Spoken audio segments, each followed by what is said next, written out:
तेव्हाच गुंडाळून टाकले, अडवाणींना सुद्धा तुम्ही बाजूला करून टाकले. पण माफी मी नव्हती मागितली. नवाज शरीफच्या वाढदिवसाचा केक उद्धव ठाकरेंना नव्हे तर तुमच्या आत्ताच्या नरेंद्रभाई मोदींनी खाल्ला होता.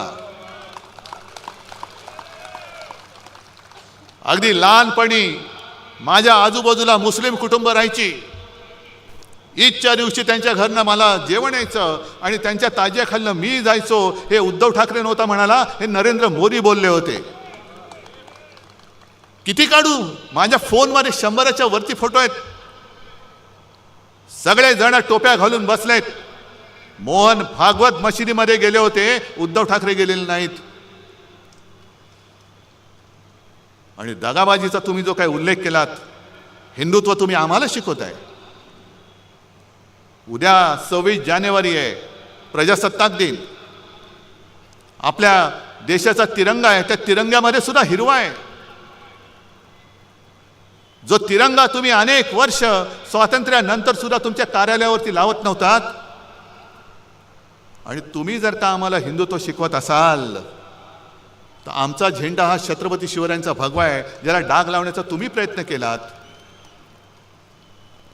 आम्ही तर देशप्रेमी मुसलमानांना आमचे मानतोच म्हणून तर ते आमच्या सोबत आलेत. पण देशप्रेमी मुसलमानांनी तुमच्या विरोधात आमचं हिंदुत्व मान्य करून आम्हाला मतदान केलं म्हणून तुमच्या पोटात एवढा जर का पोटशूळ असेल आणि तुम्हाला जर का इस्लामचा आणि सर्व देशप्रेमी मुसलमानांचा सुद्धा द्वेष असेल तर अमित शहाला मी जाहीर आव्हान देतोय, तुम्ही तुमच्या भाजपच्या झेंड्यामधला हिरवा काढून दाखवा. दाखवा, तो काढा, पहिला हिरवा काढा आणि मग आम्हाला हिंदुत्व शिकवा. आम्हाला हिंदुत्व शिकवायचं. अरे पहिली पोट निवडणूक जी काय पार्लेची लढली होती 1987 साली, ही पहिली पोट निवडणूक जी मी मानतो की देशातल्या सर्व देशातल्या निवडणुकीच्या इतिहासात हिंदुत्वावरती लढलेले नव्हे तर हिंदुत्वावरती जिंकलेली निवडणूक होती. आणि तेव्हा शिवसेना प्रमुखांनी दाखवून दिलं की हिंदू सुद्धा मतदान करून निवडणूक जिंकून देऊ शकतात. मग काढा इतिहास. शिवसेनेसोबत कोण होतं आणि शिवसेनेच्या विरोधात कोण होतं. किती साली, 1987 साली. त्यावेळेला शिवसेना आणि काँग्रेस, शिवसेनेचे डॉक्टर रमेश प्रभू आणि काँग्रेसकडनं प्रभाकर कुंटे, हिंदुत्वाचा प्रचार तुफान झाला. हे आता तुम्ही दाखवलं ना, दादा कोंडके वगैरे, तेव्हा तर फार जोमात होते. गुजरातमध्ये शंभू महाराज येत होते.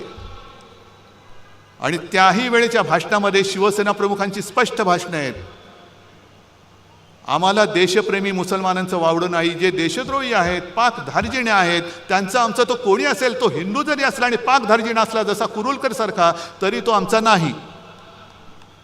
एवढं स्वच्छ आणि स्पष्ट आहे. पण तेव्हा जर का इतिहास तुम्ही काढला, अमित शहाना मुद्दामून सांगतोय की तेव्हा फक्त दुहेरी लढत नव्हती झाली. शिवसेनेचे रमेश प्रभू विजयी झाले, प्रभाकर कुंटे पडले, पण शिवसेनेच्या हिंदुत्वाला अपशकुन करायला भाजप आणि जनता पक्षाच्या प्राणलाल वोरांना सपोर्ट दिला होता. का तेव्हा तुम्ही हिंदू म्हणून आमच्या सोबत आला नाहीत? कुठे गेलं होतं तुमचं हिंदुत्व? आणि मग ती निवडणूक जिंकल्यानंतर तुमचे प्रमोद महाजन वगैरे सगळे आले, मातोश्रीचे उंबरठे जिजवायला लागलात तुम्ही, कारण तुम्हाला शिवसेनेचा दुरुपयोग करून घ्यायचा होता. हे भाजप काय, RSS काय, हे सगळे असेच आहेत. करणार काही नाही, काड्या लावायच्या, आगी पेटवायच्या, दंगल उसळली की पळून जायचं. बाबरी बाबरी बाबरी म्हणून सगळं माहोल पेटवलं आणि प्रत्यक्ष बाबरी पडल्यानंतर आम्ही नाही त्यातले. ही अशी तुमची नामर्दाची अवलाद आणि तुमच्याकडनं आम्ही हिंदुत्व आणि राष्ट्रत्व शिकू.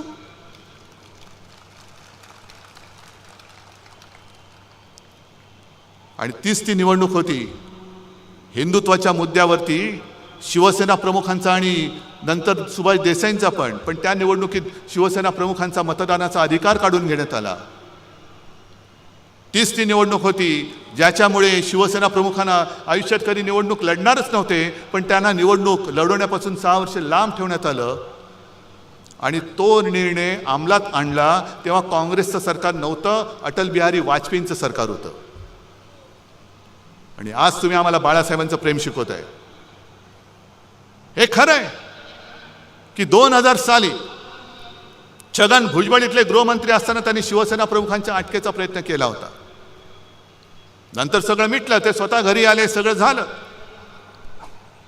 पण ते जेव्हा अटक करायला निघाले होते तेव्हा अडवाणी, जर मी विसरलो नसेन तर देशाचे उपपंतप्रधान होते, गृहमंत्री होते.